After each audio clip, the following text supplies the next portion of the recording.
I prayed to know what truth was one night, and it was the most fervent prayer I've ever made, and was willing to die for it if necessary.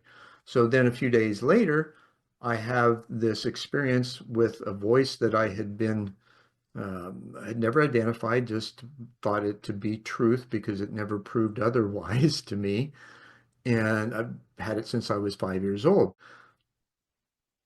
What it asked me was if I was willing to die for what I believed in. That's something that's been expressed in all of those religions, faiths, cultures, things of that nature. It felt full, so I said yes. Moments later, I'm in the midst of this amazingly, the sensation of this white light. I left my body, turned to look at my body laying across my dorm room bed, turned back to look where I was going, and before I could get turned around, I was engulfed by this light.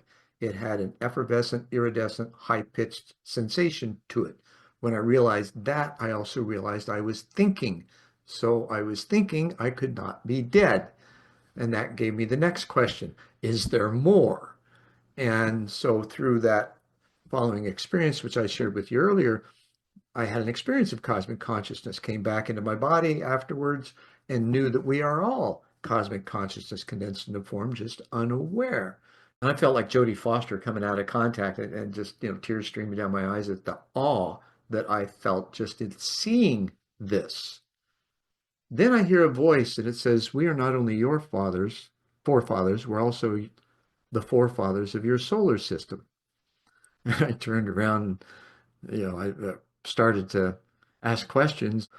And Zephyr says, nope, that's it. That's all you need. You'll figure it out. And back we came.